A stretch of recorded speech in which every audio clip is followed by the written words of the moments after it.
ازيكم عاملين ايه؟ هنعمل احلى اكله النهارده. شايفين صينيه البطاطس الاول قبل ما احط فيها الفراخ؟ مفقشه كده وجميله قوي. شايفين الجمال والحلاوه؟ فراخ مشويه سهله وجميله وحلوه قوي. ما كنتش طبعا ينفع ان انا احط البطاطس وفوقيها الفراخ، كانت هتنزل السوائل بتاعتها، حاجات منها الدم بتاعها. لا، لازم شوانه دي لوحديها وصينيه البطاطس عملناها لوحديها. شايفين الفراخ دايبه معايا كده ولذيذه وحلوه قوي؟ شايفين؟ روعه روعه روعه اهي، جميله قوي. شايفين؟ تفتح النفس وروعه. ما تنسوناش باللايك والشير، عشان وانا بجهز للفيديو ده والاكلات الحلوه دي السريعه البسيطه، يعني اخدت كميه حاجات سلبيه يعني ما اقولكمش. كل اللي داخل ايه؟ بتصوري تاني؟ بتتعبي نفسك ليه؟ ما تتعبيش نفسك، ما انت ياما بتعملي وما بتلاقيش اي مقابل. عشان كده بقول لكم يا جماعه اللايك والشير لاي حد، مش ليا انا بس، عشان خاطر الطاقة السلبية اللي بناخدها من اللي حوالينا. وعشان كده بقول لكم احقاقا للحق، تدوا الواحد حقه لما تلاقوا الحاجة حلوة تقولوا حلوة، لأن الحاجات دي بتأثر في نفسية المتقدم، يعني اللي بيقدم الحاجة ليه عايز يشوف يعني حد يشكره، حد يحفزه، حد يشجعه. فياريت ياريت لما حد يشوف حاجة، حتى أنا بقول اهي لما تعجبكم يا ريت ما تستخسروش اللايك والشير والاشتراك في القناة. ويلا نبدأ فيها على طول ونشوف طلعنا الوجبة السريعة البسيطة دي ازاي. معاكي في العزومات سهلة وبسيطة، يعني سريعة جدا، ولا مواعين ولا دربكة في المطبخ ولا اي حاجة. هي تقطعي كل حاجة داخل الصينية كده وتدخليها الفرن، والفراخ زي ما شفنا كده التتبيله الجباره الجباره، والله ريحتها فظيعه فظيعه وهي في الفرن. وغير كده روعه روعه، دايبه وناعمه كده الفراخ روعه. يلا نبدا ونشوف طلعنا الروعه دي ازاي. بس ساعتها متنسوناش بقى باللايك والشير، بالله عليك اللايك. يبقى معايا فرخه 2 كيلو مقطعاها بعدد الاسره عندي، انت تقطعيها بعدد اسرتك او زي ما يريح. بعد كده نسيب الجلد سليم ونشرح تحتيه، يعني نشرحها كده تحتيه عشان لما نيجي نتبل التتبيلة تدخل فيها على طول وتتشربها وتطلع مملحة وحلوة قوي. كذلك الصدر، بس الصدر ما نبقاش نشرحه من فوق كده، اللحمة بتاعت الصدر هتفك منك، لكن تشرحيها من الجنب كده زي ما انا عاملاها بالظبط. مش هنعمل فيها اي حاجة غير ان احنا غسلناها ونضفناها، نحط فيها مية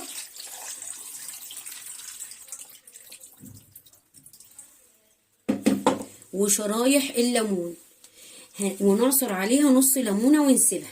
هنسيبها ايه؟ نص ساعة. بعد ما سبتها النص ساعة شايفين لونها اتغير؟ المية اللي كانت فيها اتغيرت ازاي؟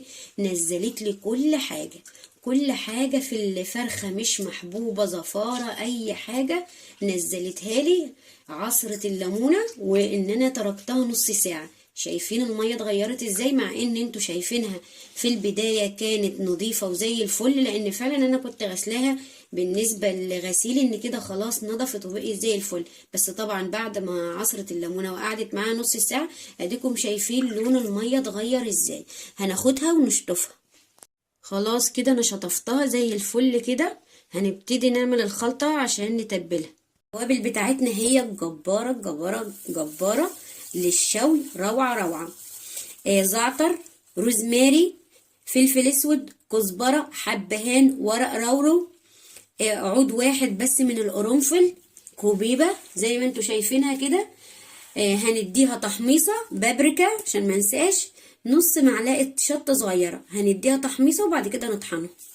شفشة في الخلاط بتاعي هيبقى معايا طماطمية صغيرة مقشراها، انا عاملة المقدار ده على قد الفرخة اللي عندي. بصلاية، فلفلاية اخضر، فصين توم هناخدهم كده. لو انت عندك الكبة في الكبة، لو ما عندكيش الكبة زي هي كده الكبة بعافية، هنعملهم في شفشة في الخلاط وهيطحنوا. هنحط الاول بس من تحت كده عشان يمشي معايا الخلاط يعني، ويتضربوا الطماطم الاول. بعد ما خلاص كده فرمت التتبيله بتاعتي زي الفل شايفين، هحط فيها الملح. بعد كده هضربها تاني. طحنت التوابل، عارفين والله ريحتها جبارة، توابل دمار دمار. عارفين في الفرن بتبقى ريحة حلوة أوي، واللي بتخلي ريحة الفراخ بتاعتك تطلع حلوة أوي أوي بالذات في الفرن لما تحطيها اللي هي عصرة الليمون اللي احنا حطيناها وسبناها نص ساعة. هناخد كده معلقة كبيرة من التوابل دي،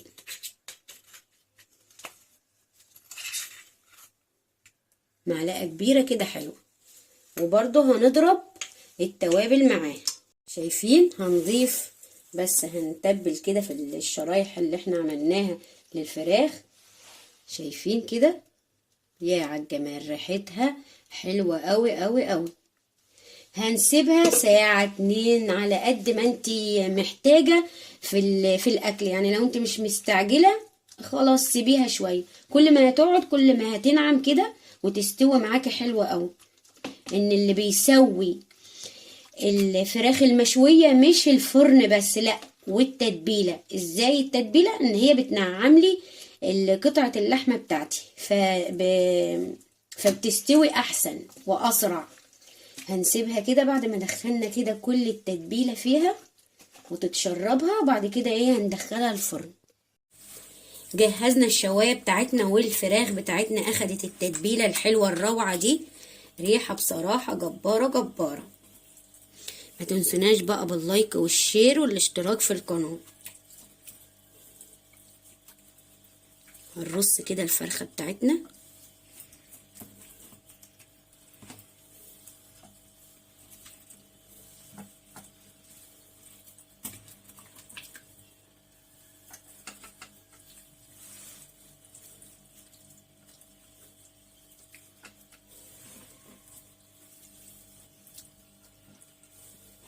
شايفين بقية التتبيلة بتاعتنا الحلوة دي؟ هناخد كده بايدينا بالمعلقة ونحط طول ما هي في الفرن نسقيها يعني من الخلطة بتاعتنا الحلوة دي. الزيت معايا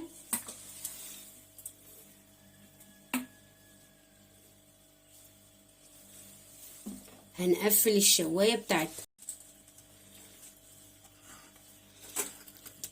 ممكن نسيبها 5 دقايق بس وندخلها الفرن.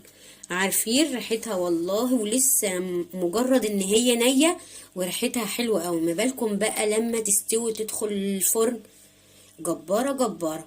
هناخدها عشان نسويها جوه الفرن.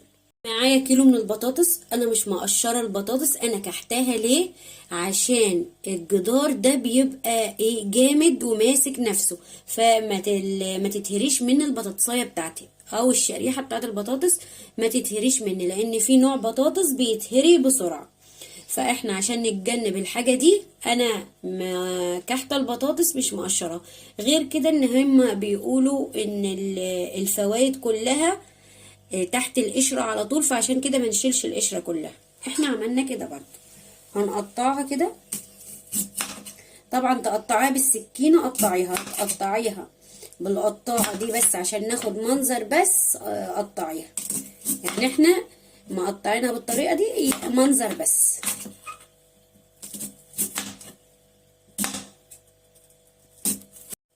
شايفين اهو. ادي الاطار اللي انا بقول لكم عليه ماسك حافة البطاطس كلها، اطراف البطاطس كلها ماسكها عشان ما تتهريش مني. هجيب الصينية بتاعتي وافضي البطاطس بتاعتي فيها.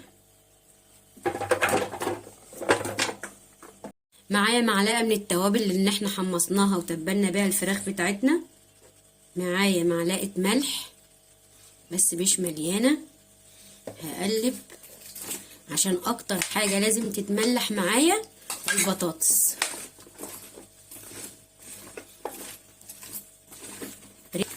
ريحة التوابل جبارة جبارة.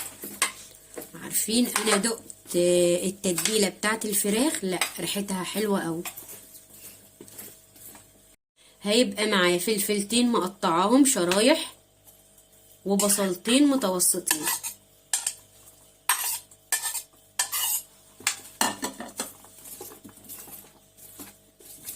3 فصوص من التوم هقطعهم صغير قوي بالسكينة كده وتقطعيهم.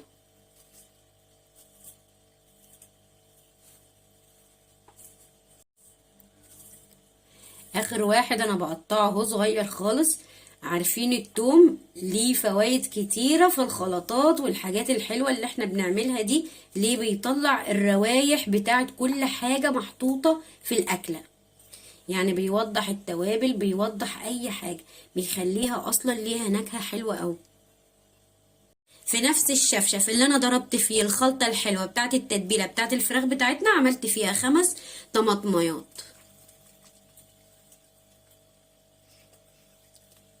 شايفين؟ ما نستخدمش صلصة طول ما الطماطم موسمها حلو، يعني سعرها حلو، لونها حلو. ما نستخدمش الصلصة بتغمق لون الطبيخ بتاعك، وغير كده ان هي مش صحية قوي عشان المواد الحافظة اللي فيها نسبة كبيرة من الحامض، فما بتخليش الاكل حلو قوي زي الطماطم الفريش. بعد ما ظبطنا خلاص الملح، هنحط الزيت.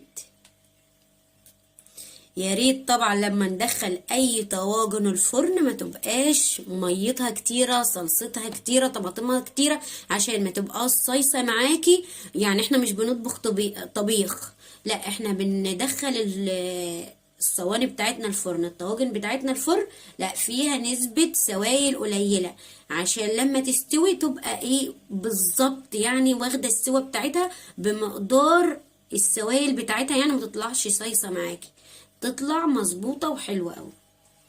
جمال جمال وريحه ما اقولكمش، وهي جوه الفرن ريحه دمار دمار ضرب نار، يعني ريحه كانت جباره قوي. عشان كده بقول لكم التوابل دي لازم تعملوها في البيت وتحمصوها، وكمان ما تنسوش ولا اي تابل منها، عشان نلمع طبعا كالعاده، عشان احنا شغلنا 5 ستار 7 ستار. ناخد كده بالفرشة من الحاجات اللي نزلتها وندهن، نلمع كده. شايفين؟ طبعا فرقت طرية مستوية ناعمة. قلت لكم انكم تسيبوها في الليمون نص ساعة كده، في نص ليمونة، لا بتفرق قوي قوي قوي. لو ما كنتيش جربتي الطريقة بتاعتنا، لا جربيها، وساعتها ما تنسناش بقى باللايك والشير. الطاجن استوى معايا، يعني اسرع وجبة تعمليها في غمضة عين، يعني سريعة وسهلة وبسيطة، وتقدري كمان تعمليها وتنفذيها في العزومات بتاعتك. طبعا كالعادة ناخد كده من الصينية. شايفين؟ قلت لكم نسيبها لحد ما تنشف ازاي. شايفين؟ ما فيهاش غير السوائل الحلوة، البهاريز بتاعتها اللي نزلت منها. شايفين؟ يعني مش مخليينها صيصة كده ما فيها مية كتيرة سوائل كتيرة، لا لازم اي حاجة ندخلها الفرن نكون ظابطين السوائل بتاعتها. هي اي حاجة تخش الفرن لازم تحط لها كوباية واحدة بس. نلمع كده، ناخد من البهاريز الحلوة اللي نزلت منها.